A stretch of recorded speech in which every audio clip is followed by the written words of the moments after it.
আজ হাওড়া ময়দানে নির্বাচনী জনসভা শেষ করার পর ভবানীপুরে রোড শো করেন মমতা বন্দ্যোপাধ্যায়।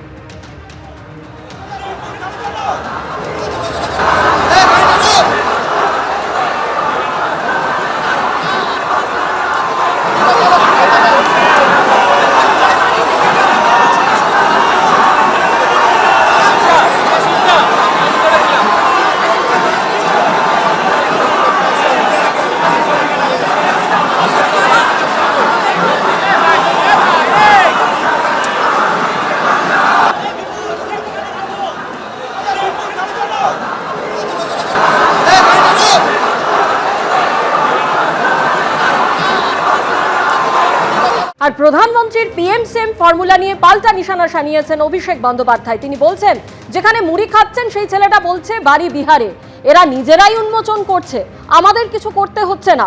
জগৎবল্লভপুরের সভা থেকে কটাক্ষ অভিষেক বন্দ্যোপাধ্যায়।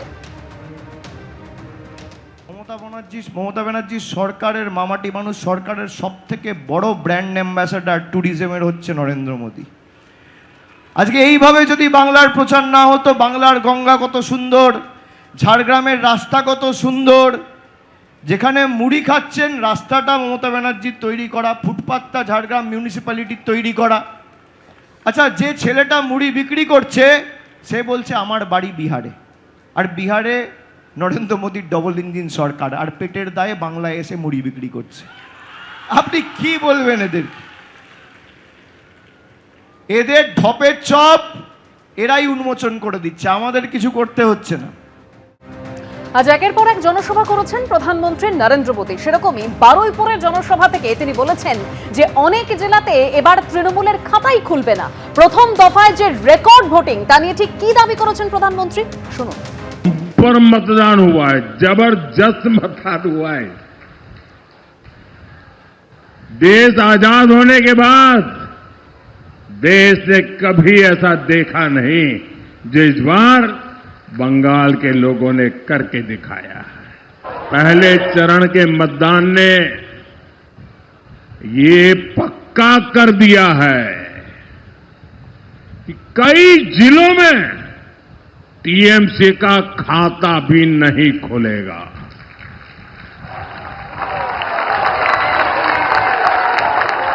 अब दूसरे चरण में आपको टीएमसी की करारी हार पर और विकसित बंगाल के संकल्प पर पक्की मोहर लगानी है।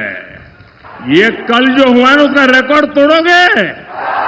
ये कल जिन्होंने मतदान किया है उन्होंने आपके लिए चुनौती खड़ी कर दी है, करोगे मतदान इतना?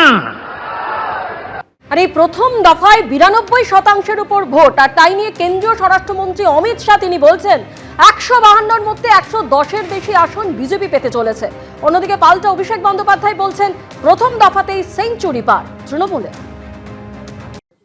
हमने कल देर रात तक हमारे सभी विधानसभा के कार्यकर्ताओं के साथ भारतीय जनता पार्टी बंगाल की टीम ने एक असेसमेंट करा है, जो पोलिंग हुई है ऐसा इसका, और मैं स्पष्ट रूप से आपको बताना चाहता हूं 152 सीटों में से 110 से ज्यादा सीटें भारतीय जनता पार्टी जीतने जा रही है।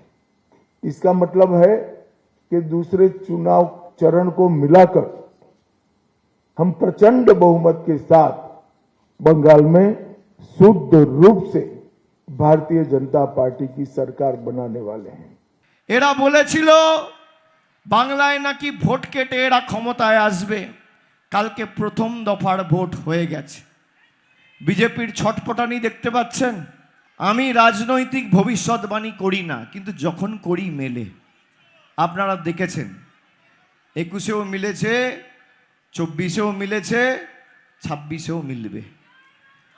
আমি আপনাদের বলে দিয়ে যাচ্ছি তৃণমূল কংগ্রেস কাল সেঞ্চুরি পার করে দিয়েছে।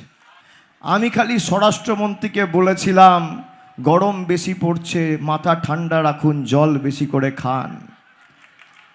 আর আপনার যদি সৎ সাহস থাকে 4 তারিখ বাংলায় থাকবেন, বেলা 12টার পর দেখা হবে। একদিকে প্রধানমন্ত্রী নরেন্দ্র মোদী তিনি বলছেন যে অনেক জেলায় তৃণমূল খাতাই খুলতে পারবে না, আর অন্যদিকে মমতা বন্দ্যোপাধ্যায় তিনি বলছেন প্রথম দফায় বিজেপি অনেক সিটে হারবে, অর্ধেক আসনও পাবে না। আলিপুরদুয়ার, কোচবিহার, মালদা, দক্ষিণ দিনাজপুরে সব গোল্লা পাবে। আর কি বললেন মমতা বন্দ্যোপাধ্যায়, শুনুন। 8 तारीख में रिजल्ट निकालेगा तो देखेंगे জ্বলবেন আর লুচির মতো ফুলবেন, দেখে রাখুন। আমাদের যা মাইনাস জায়গাগুলো ছিল কালকে আমরা এগিয়ে গেছি, বিজেপি অনেক সিটে হারবে। এবারে মনে রাখবেন যা সিট ছিল তার অর্ধেকও পাবে না। সেই জন্য বাংলা কামড়ে আজকে অমিত বাবুকে মিটিং করতে হয়েছে প্রশাসনকে নিয়ে। ভয় দেখাচ্ছেন সবাইকে। কাকে ভয় দেখাচ্ছেন? 4 তারিখের পরে তোমার দেখা নাই গো, তোমার দেখা নাই, আর কাউকে পাবেন না। এত গর্জন বাংলায় এসে করছেন যেন মনে হচ্ছে সব সিটে আপনি জিতে গেছেন। ঘেচু। আলিপুরদুয়ারে গোল্লা, কুচবিহারে গোল্লা, উত্তর দিনাজপুরের গোল্লা, দক্ষিণ দিনাজপুরের গোল্লা, মালদায় গোল্লা, মুর্শিদাবাদে গোল্লা। রেজাল্টটা বেরোলে মিলিয়ে নেবেন। এত গর্জন করছেন না, এই গর্জনের কি ফল হয় আপনাকে আমরা আগেও দেখেছি। এবিপি আনন্দ, এগিয়ে থাকে, এগিয়ে রাখে।